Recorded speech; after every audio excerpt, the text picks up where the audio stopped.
Welcome back now.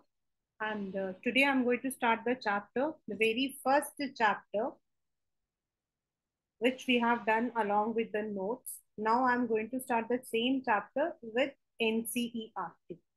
As I've already done with the notes, so you have a clear idea कि जो ये पहला chapter है हमारा बिजनेस ट्रेड एंड कॉमर्स ये किसके बारे में है. This we have already done, right? And now we are going to start up from the same area. मैं वहीं से start कर रही हूँ. I'm not going to start up with the history, but I'll start up with from where what we call as the word business. Concept of business किसको कहते हैं वहां से हम start कर रहे हैं along with NCERT.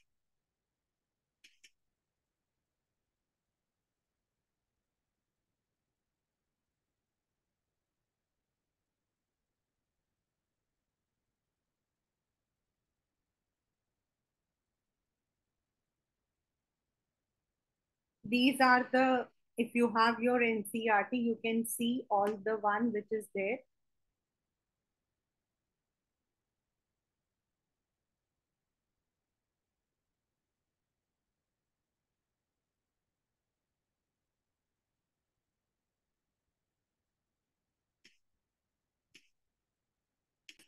Let us start with the chapter.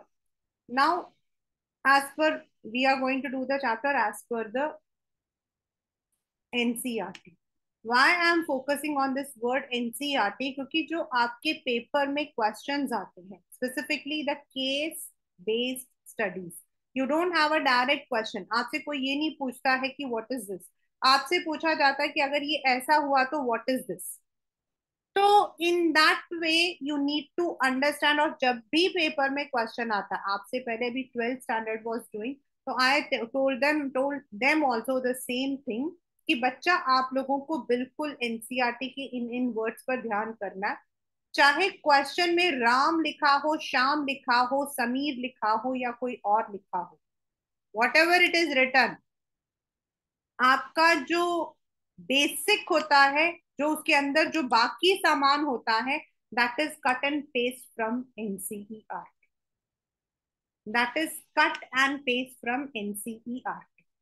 मतलब उसमें नाम दिया होगा राम एंड कंपनी जो है, दे आर मतलब कि dealing what kind of activity it is, और बाकी जो यहाँ पर लिखा हुआ है जैसे भी हम पढ़ेंगे तो इनमें से ही यही वर्ड्स वहां पर लिखे हुए.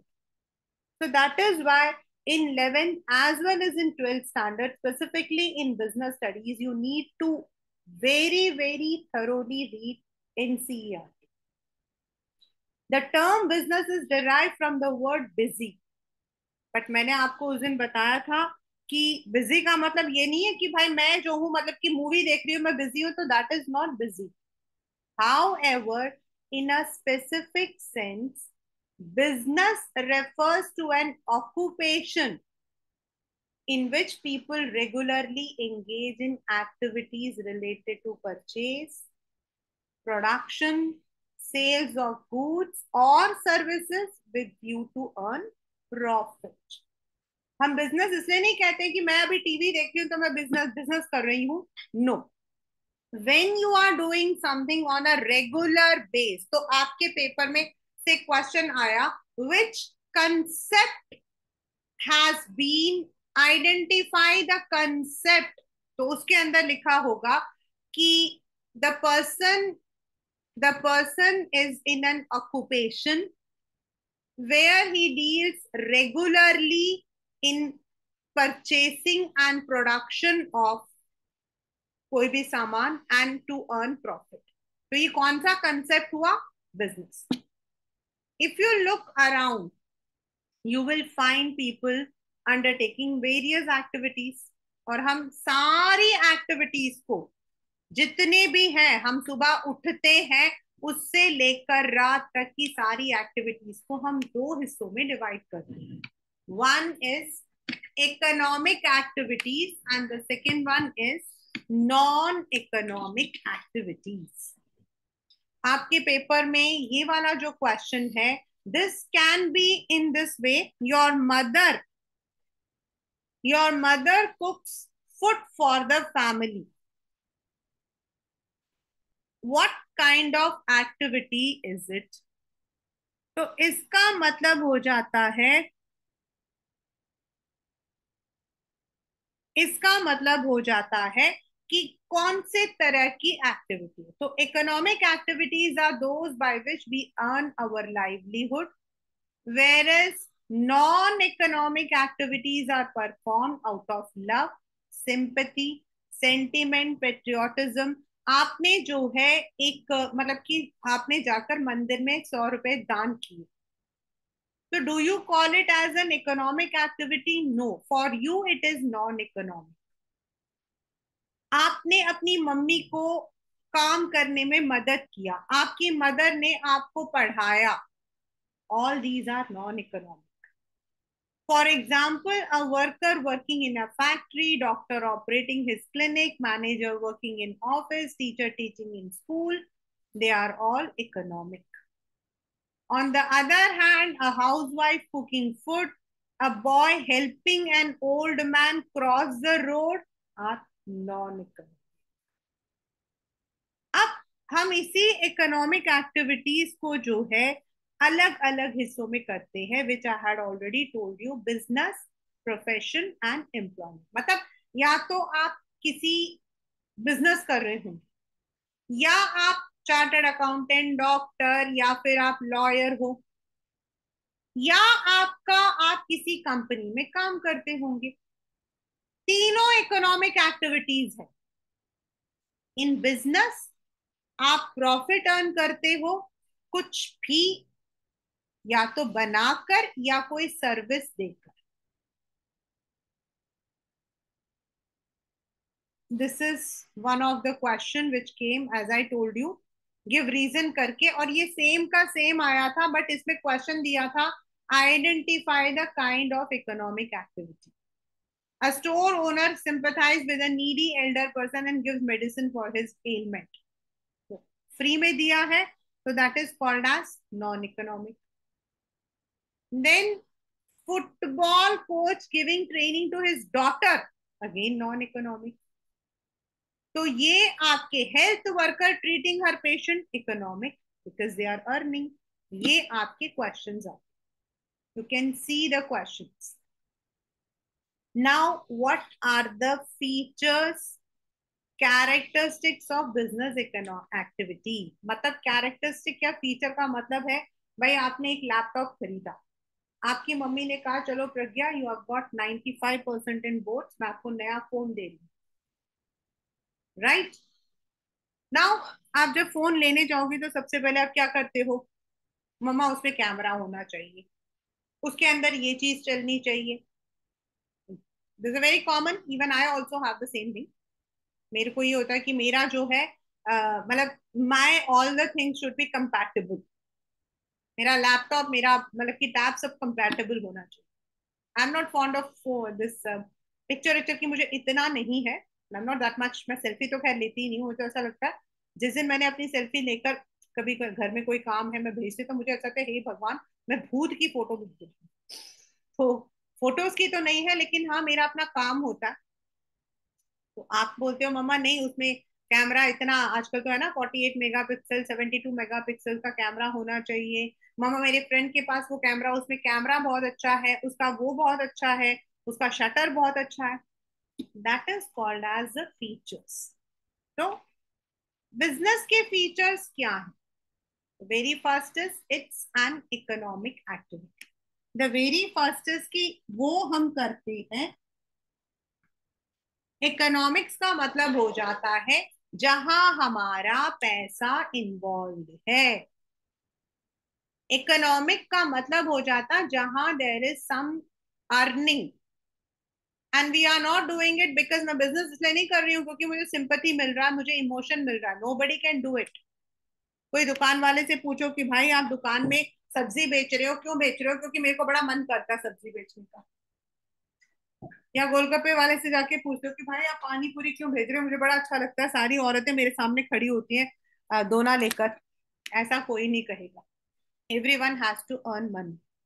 It may be mentioned here that the activity can be small, individual level, large मतलब कंपनी भी हो सकती है, सोल प्रोप्राइटरशिप भी हो सकता है, आपका जो ठेले वाला है वो भी है, और रिलायंस इंडिया भी है. So every one is an economic activity. Second, procurement of production और प्रोक्यूरमेंट ऑफ गुड्स और सर्विस. यानी कि आप, या तो आपकी अपनी फैक्ट्री होगी जहां आप कोई सामान बनाते होंगे, या आप कोई गुड्स कहीं से लाकर आप बेचते होंगे. हमारे घर के आसपास में जितने रिटेल वाले शॉपकीपर्स होते हैं, they buy the goods from somewhere else and then they sell in that. And this is to satisfy the needs of people before goods are offered to people for consumption. या तो आप उसको produce करते हो यानी कि manufacture, या आप उसे कहीं से प्रोक्यूर करते हो. Thus, every business enterprise deals either manufactures it, या acquires them from the producers and then they sell it out to the consumers. Sugar, ghee, pen, notebook, या मशीनरी, फर्नीचर, कार, एनीथिंग. या तो आपकी खुद की बिजनेस हो गया, आपके अपनी फर्नीचर का अपना शोरूम है और आपके पास से अपना वर्कशॉप है, आप बनाते हो और बेचते हो. या हो सकता है कि आप होलसेल में कीर्ति नगर से लाते हैं और आप यहाँ बेचते हैं. दोनों. सर्विसेज का मतलब हो जाता है ट्रांसपोर्टेशन, बैंकिंग, इंश्योरेंस, कुछ भी, सेल और exchange of goods and services. जब आप ये सर्विसेज देते हो तो आपको कुछ चीज एक्सचेंज में मिलती है. ऐसा नहीं है कि मैं फर्नीचर लाई थी और मैं अपने घर में रख लिया. That's not business. That means when I am bringing that and I am reselling it to the consumer, then it is called as a business activity. Cooking food at home for the family is not business, but cooking food and selling it to others in a restaurant is a business. Thus, one essential characteristic is that there should be sale between the seller and buyer. अगर हमने अपने लिए खरीदा है तो हम consumer बन जाते हैं, लेकिन अगर हम खरीद कर उसको एक रेगुलर बेस पर बेच रहे हैं तो then we are called as business. Dealing, ये पेपर में क्वेश्चन आया हुआ है. दिस क्वेश्चन मतलब ये particular one characteristic, which characteristic of business has been mentioned in the above paragraph. ये आया है. Dealing in goods and services on a regular basis. मतलब आपने एक बार किसी चीज को खरीद लिया, आपने एक बार किसी चीज को बेच दिया, that's not called a business. आप 10th स्टैंडर्ड में थे, आपके पास आपकी बुक्स रखी हुई थी एकदम न्यू, अब आपके बाद कोई भाई बहन नहीं है, आपने उन बुक्स को किसी को बेच दिया. You can not call that you are a business man. Business involve, और ये पेपर में ऐसा ही क्वेश्चन था, that your mother sold the old newspapers to the kabadi, to the junk dealer. Do you think that it is a business activity? Yes or no? Why? No, because anything which is bought or sold for one time is not business. When we do it on a regular base, it is said as business. For example, if a person sells his or her domestic radio even at a profit, it will not be considered business activity. But if he or she sells that radio sets regularly through shop या even online कहीं से भी, तो then it is a business activity. This has come in the paper, remember. Next, profit earning. Business का एक main purpose, एक main M होता है पैसा कमाना. क्योंकि बिजनेस आपका तभी सेट हो सकता है, तभी वो जिंदा रह सकता है जब उसमें प्रॉफिट हो। अभी आगे हम पढ़ेंगे role of profit in business, Agastya, because anyone who has their exams, this kind of question definitely comes. Role of business, role of profit. That is why businessmen make all possible efforts to maximize profits by increasing volume of sales, reducing cost. मतलब वो अपनी पूरी जोर लगाता है कि उसको ज्यादा से ज्यादा प्रॉफिट मिले. Next is uncertainty. Means you don't know what is the amount you are going to earn. आपको नहीं पता है कि आपको कितना पैसा आने वाला है. As I said, see there are different kind of business enterprises. Sole में क्या होता है, डे टू डे का होता है. आज बिक गया तो बिक गया, कल नहीं बिका तो नहीं बिका. बट इन कंपनीज, जो आपकी कंपनीज होती हैं, वो लोग क्या करते हैं, अपने जो बिजनेस होता है उसको एनालाइज करते हैं 3 मंथ्स, 6 मंथ्स, 9 मंथ्स, 12 मंथ्स ऐसे करके. तो हो सकता है कि एक क्वार्टर में उनको काफी अच्छा प्रॉफिट आया हो, दूसरे में ना आया हो. कोविड के टाइम पर आई वाज, मतलब कि देयर वाज एन एनालिसिस जा रहा था. तो the analysis was for all the FMCG companies. FMCG का मतलब होता है fast moving consumer goods. As a business child, business study child, you should know the meaning of FMCG. FMCG का मतलब होता है फास्ट मूविंग कंज्यूमर गुड्स, यानी कि वो कंज्यूमर गुड्स जिसको हम जल्दी कंज्यूम करते हैं. आटा, दाल, नमक, आपके ये शेविंग, आपके जितने भी cream, shampoo, everything is FMCG. क्योंकि इनका कंजम्पशन, इनका जो कंजम्पशन होता है वो ज्यादा होता है. तो 3 कंपनीज का था. This is about the period when lockdown was. तो देखा गया कि जो कंपनीज आपके एफएमसीजी के अंदर थे, उनका जो प्रॉफिट मार्जिन था दैट वाज गुड. बट जो कंपनीज बाकी में डील कर रहे थे, दे वर इनकरिंग द लॉस. और उनको नहीं पता था नेक्स्ट उनको आने वाला है या नहीं आने वाला.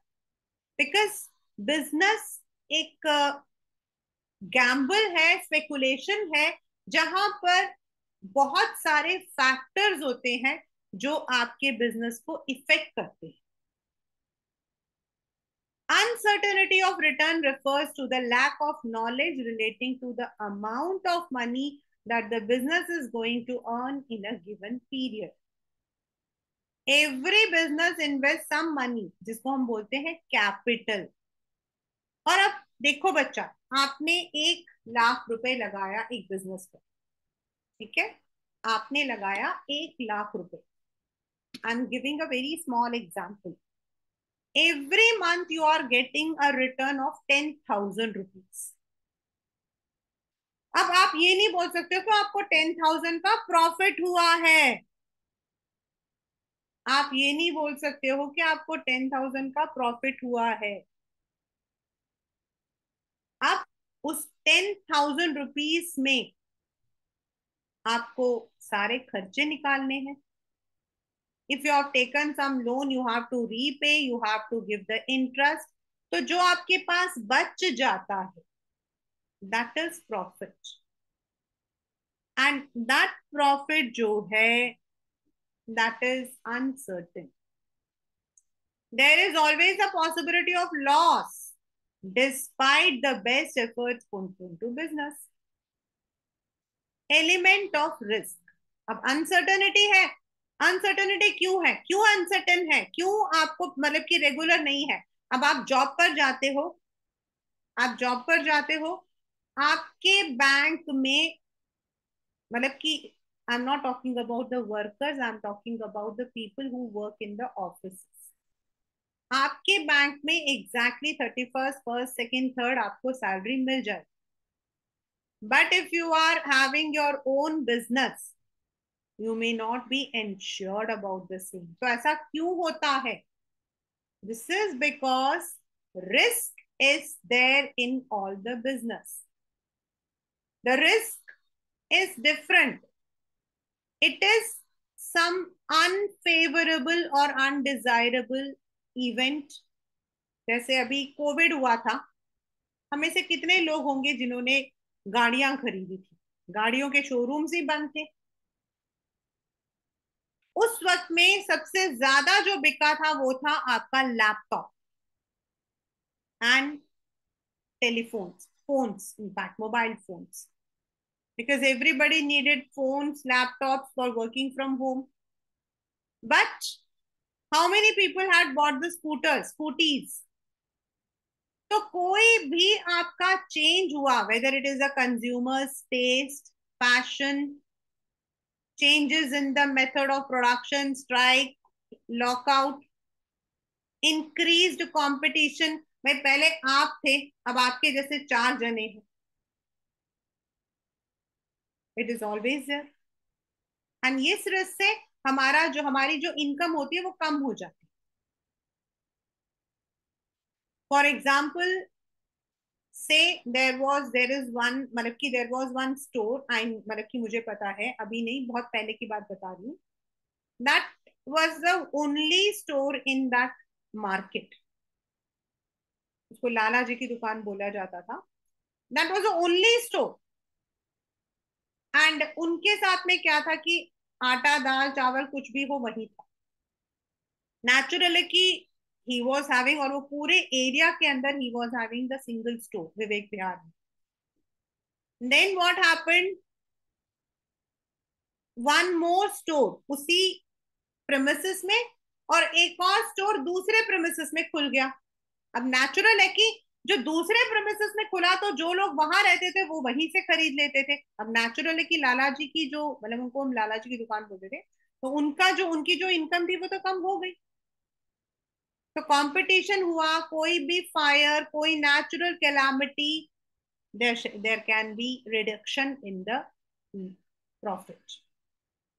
अब class 11, one of the most important, if, and definitely this question will be there, economic activities are divided into business, profession and employment. और आपके पेपर में तरह तरीके से क्वेश्चन आता है। The question comes in different ways. मतलब आपको डायरेक्टली भी बोल सकते हैं, नॉर्मली डायरेक्ट नहीं बोलते, बोला जाता है कि आदित्य वॉज, मतलब कि आदित्य जो था वो एक उसका जो है प्रोडक्शन का काम था।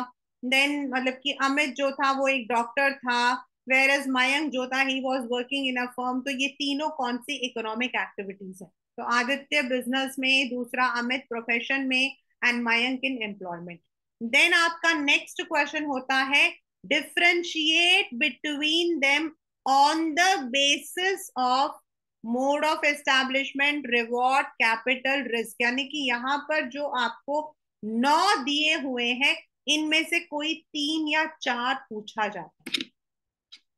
रिमेंबर, क्लास 11 आज, अभी और इसके बाद सीधा 12th स्टैंडर्ड तक, whenever you will be having the question in which you will be asked to differentiate, आपके अलग अलग क्वेश्चंस होंगे, differentiate between policy and strategy, differentiate between this and that, इसी में भी होगा।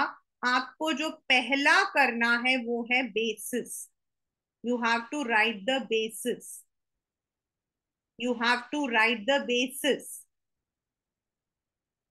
ये देखिए, third question, compare business with profession and employment. This is a direct question, तो ये आपसे पूछा जा सकता है।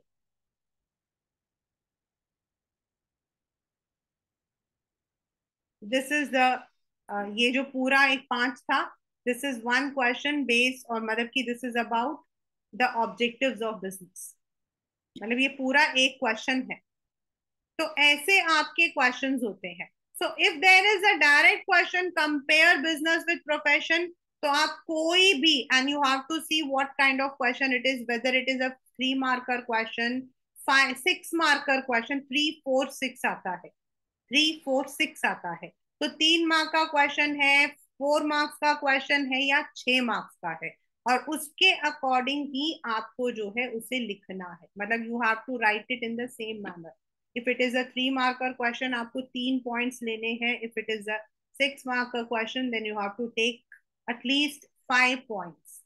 या because right now you are in school, you are not going to give for the boards. या अगर आपके स्कूल के अंदर स्पेशल स्पेसिफिकली बोला गया है दैट राइट एनी 5, तो आप कोई 5 लिख सकते हो। एंड 99.9% आपके पेपर में क्वेश्चन आता है, बेस आपको दे दिया जाता है, मतलब किस बेस पर आपको उसे डिफरेंशिएट करना है।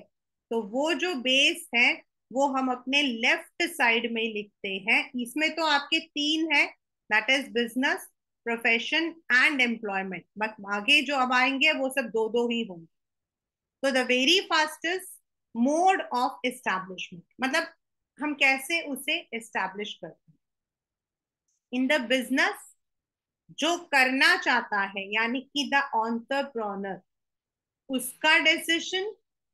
Then depending on what kind of business you are having, sole partnership, cooperative, joint stock company, आपको उससे रिलेटेड लीगल फॉर्मेलिटीज करनी होंगी। In the profession, once you have completed your studies, आपने बीए एलएलबी कर लिया, आप लोग भी कर सकते हो, आप लोग बीबीए एलएलबी भी कर सकते हो, because you can become a corporate lawyers, क्योंकि आप लोग कॉमर्स के बच्चे हो, आप कॉर्पोरेट लॉयर्स बन सकते हो। आपने बीबीए एलएलबी कर लिया, फिर आपको बार काउंसिल ऑफ इंडिया से आपको जो है प्रोफेशनल सर्टिफिकेट मिलता है। या आपने चार्टर्ड अकाउंटेंसी कर ली, CA, you will be getting the membership from Institute of Chartered Accountancy of India.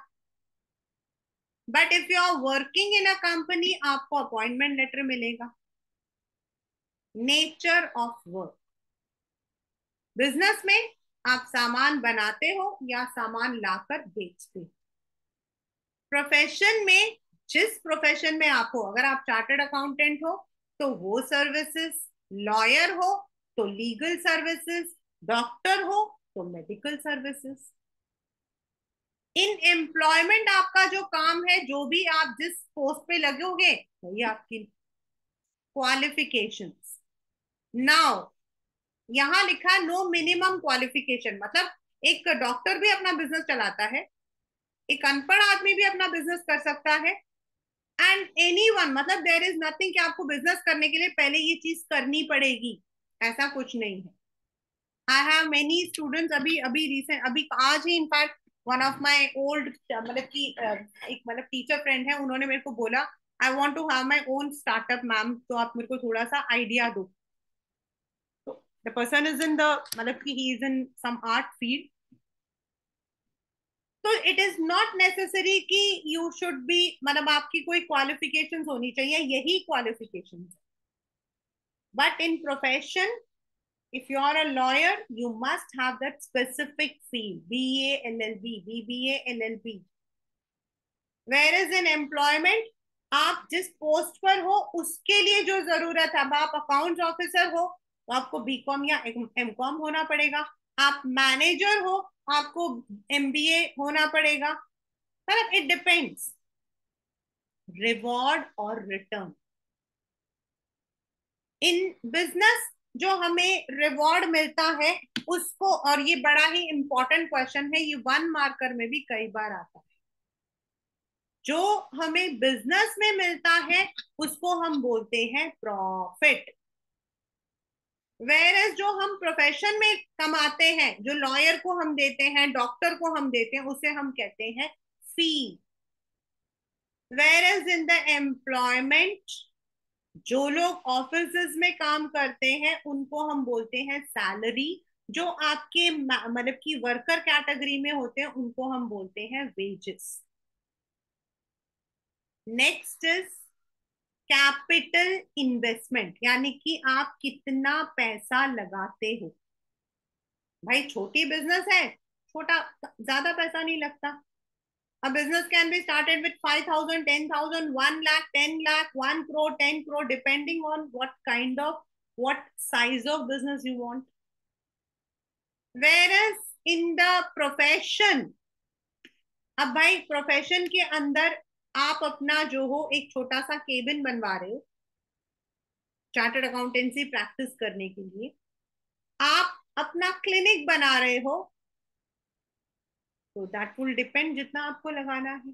But in the employment we don't have any capital. जो हमारी पढ़ाई पे खर्चा हुआ वही है, उसके लिए हमें कोई कैपिटल इन्वेस्टमेंट नहीं करना.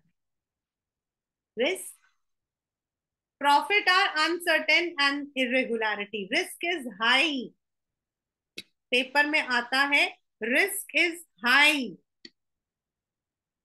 वेयर इन प्रोफेशन कहीं पर भी हो पैसा मिल जाता है. डॉक्टर की फीस कहीं नहीं जाती. थोड़ा बहुत रिस्क रहता है वो, that would be always there, but not high risk. Whereas in the employment normally there is no risk unless and until company बंद होके चली गई तो उनको सैलरी नहीं मिलती है, otherwise it is not there. Transfer ये भी पेपर में आया हुआ है. देखिए क्लास 11 इसके अंदर से आपका nature, qualification, return, capital, risk and transfer of interest जो है बहुत बहुत बहुत इंपॉर्टेंट है. इनको तो हमेशा याद रखिए. ट्रांसफर ऑफ इंटरेस्ट का मतलब होता है can the business be shifted to somebody else. Yes भाई, अगर बिजनेसमैन नहीं चाहता है, अभी आप लोग सोल में पढ़ोगे, बिजनेसमैन नहीं चाहता है अपने बिजनेस को कंटिन्यू करना, he can sell out his business. He can मतलब कि ही कैन आस्क हिज, अपनी फैमिली में किसी को रिप्रेजेंट करने के लिए बोल सकता है. जैसे जो आपके बोर्ड ऑफ डायरेक्टर्स में होते हैं वो अपने बेटों को बोल देते हैं, मतलब कि अपने घर में किसी को बोल देते हैं. It is not necessary that the person has to be there. But in employment और इन प्रोफेशन ऐसा थोड़ी होगा. आप डॉक्टर अपने बेटे को थोड़ी बोलेगा तुम मेरी जगह, unless and until both of them are in the same field, दो नहीं बोल सकती. In employment it is not possible. मैं स्कूल नहीं जा रही हूँ बेटा, तुम आज जाकर मेरी जगह पढ़ा के आ जाओ, ऐसा पॉसिबल है नहीं. Code of conduct. Now here it is written no code of conduct का मतलब है no code of conduct is prescribed. मतलब कोई यूनिवर्सल नहीं है, हर बिजनेस के अपने कोड्स हैं. आप कंपनी स्टार्ट करते हो तो कंपनी लॉ को फॉलो करना पड़ता है. आप पार्टनरशिप को करते हो तो आपको पार्टनरशिप एक्ट 1932 को फॉलो करना पड़ता है. कंपनी में आपको कंपनी एक्ट 2013 को लेकर चलना पड़ता है. कॉपरेटिव में आपको कॉपरेटिव एक्ट को लेकर चलना पड़ता है. वेर मतलब कि there is nothing like prescription. और इन सोल आपका कुछ भी नहीं है. Whereas if you are a doctor, lawyer, chartered accountant, आपकी जिस आप फील्ड में हो उसके आपके पास में प्रिस्क्राइब्ड कोड होता है जो आपको फॉलो करना ही है. और else your license will be cancelled if you are dishonest, if you are in मतलब कि you are not sincere, it will be cancelled. And in the employment आपकी कंपनी के जो रूल्स है उन्हें फॉलो करना. लाइक आपकी कंपनी में रूल है कि नो स्मोकिंग, तो आप स्मोक नहीं कर सकते. Example shop, factory, medicine, chartered accountant, already I spoken. So this is what we call as comparison between business, profession and employment.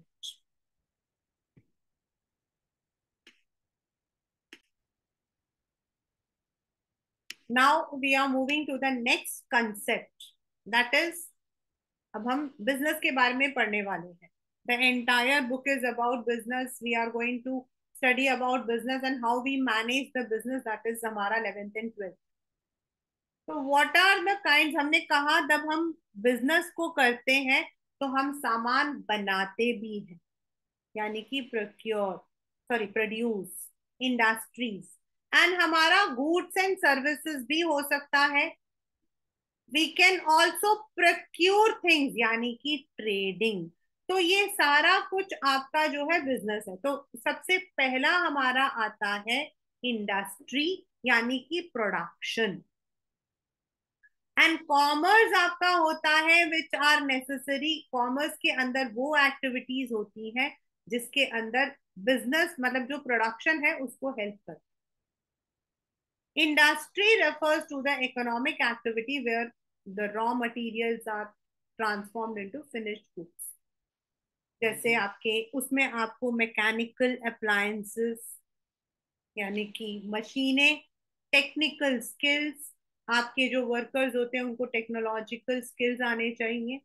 They are related in producing और processing the goods as well as breeding, raising of animal. अब ये जो इस वाले जो portion है इसमें से आपके बच्चे क्वेश्चन आता है, 1 मार्कर आता है, नॉट 3 मार्कर और 5। इसमें क्वेश्चन आता है identify the kind of industry, not business. Identify the kind of industry.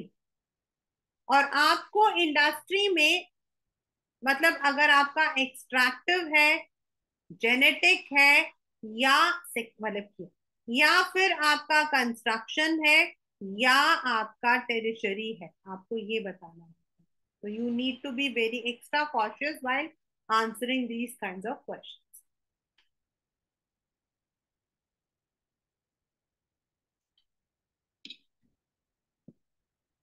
The term industry is also used to mean group of firms producing similar or related goods, say cotton textiles, electronics. Then in common parlance, certain services like banking and industry को भी हम industry बोलते हैं क्योंकि they contribute to the economy. Now primary यानी कि जो हमें सीधा we get from the nature. Anything which is concerned with extraction, production of natural resource, reproduction and development of living organisms. अब इसमें आपके प्राइमरी आपको नहीं लिखना है, इसके अंदर आपको एक्सट्रैक्टिव, जेनेटिक ये बताना होगा। एक्सट्रैक्ट निकालना, draw the products from the natural sources, मतलब आप जो हो फार्मिंग, आप सामान निकालते हो, माइनिंग, लंबरिंग लकड़ी का काटना, hunting, fishing, these are all extraction के अंदर आता है। Means you are getting it from the nature. Genetic का मतलब है जहां आप रिप्रोडक्शन, ब्रीडिंग, आप उसको फर्दर मतलब कि पैदा करके आप उसको बेचते हो, जैसे डेयरी फार्मिंग आपका होता है। कैटल ब्रीडिंग, पोल्ट्री फार्मिंग, अंडे निकालना, this is genetic. Secondary is concern with materials at the primary, मतलब जिसको हम एक्सट्रैक्ट करके फिनिश्ड गुड्स में बना रहे हैं फाइनल कंजम्पशन के लिए। जैसे हमने माइनिंग से आयरन ओर निकाला, लेकिन आयरन ओर को हमने आयरन के अंदर जो है किया और आयरन के हमने इनगॉट्स बनाए, उसके मतलब बड़े बड़े स्लैब्स बनाए, दैट इज आपका मैन्युफैक्चरिंग। मैन्युफैक्चरिंग के अंदर आपका आ जाता है where the raw materials are converted into utility. अब इसमें आपके पेपर में जब क्वेश्चन आएगा तो आपको ये 4 इंडस्ट्री लिखनी है, analytical, synthetic, processing and assembling. Analytical का मतलब है अलग करना। उस दिन आपको मैंने बताया था ऑयल, ऑयल एंड गैस आपका साथ में होता है, तो गैस को अलग करके ऑयल को आप एनालाइज करते। सिंथेटिक में होता है आप कॉम्बिनेशन कर रहे हो। उस दिन आपको मैंने बताया था for example nylon, polyester, cement, यानी कि 3 4 5 चीजों को मिला के कुछ बनाना। प्रोसेस मतलब आप एक मेथड, जैसे शुगर केन से निकाल के आप उसको चीनी में तब्दील करते हो, बार्क ऑफ ट्री से आप उसको पेपर में करते हो। असेंबल का मतलब अलग अलग कंपोनेंट्स को आप एक चीज में डाल देते हो, जैसे आपकी लैपटॉप्स, आपकी टेलीविजन, आपका mobile, car, everything is assembled. क्योंकि उसका शीशा कहीं से आता है, उसके हैंडल कहीं से आते हैं, उसकी इंजन का चेसिस कहीं से आता है, उसके सीट्स कहीं से आते हैं, उन सबको फिर बाद में असेंबल किया जाए। Construction, the industries which are involved in the construction of dams, bridges, roads, canals, tunnels, जो engineering and architectural से बनते हैं. Next is tertiary industries. Tertiary का मतलब हो जाता है, ये टेरिशरी जो है हम लोग इसको कॉमर्स में भी पढ़ेंगे, ऑक्सिलरीज टू ट्रेड में. We would be reading it in the auxiliaries to trade concept also. Tertiary means the service industry. They are the industries which give support to primary and secondary and also to trade. These industries provide service facilities. इसलिए हम trade industry, tertiary industry को service industry भी बोलते हैं. As business activities, they may be considered part of commerce because as auxiliaries to trade, they help in assisting the trade. Transport, यानी कि आपका जो सामान है एक जगह से दूसरी जगह पर जाता है. Banking, the problem of finance is solved. Insurance, the cover of risk. Warehousing, the problem of what we call as time, यानी कि storage. And communication, the way through which we can communicate with each other. Packaging and advertising. इसमें से banking, insurance जो है वो that they are the part of your chapter also, जो service का जो chapter है उसमें आपका आएगा. You can see, यहाँ पर आप देख सकते हो all the activities. तो यहाँ पे जो hindrances लिखे हुए हैं, transport removes the hindrance of place, storage removes the hindrance of time. ये सारा कुछ you can expect in one marker question. These all you can expect in one marker question. You can, ये अलग अलग से भी है और ये जो ऐसे लाइन में लिखे हुए हैं उनमें भी आते हैं. So these you can expect as a one marker question. This particular paragraph. The hindrances of person, the hindrances of place, the hindrance of stock, the hindrances of time, ये सारा कुछ आपका जो है that will be coming under auxiliaries to trade as well as in the tertiary industry. So this is what we call as industries. The next will be coming commerce. Commerce के साथ आपका commerce का मतलब हो जाता है business के अंदर industry भी है, commerce भी है.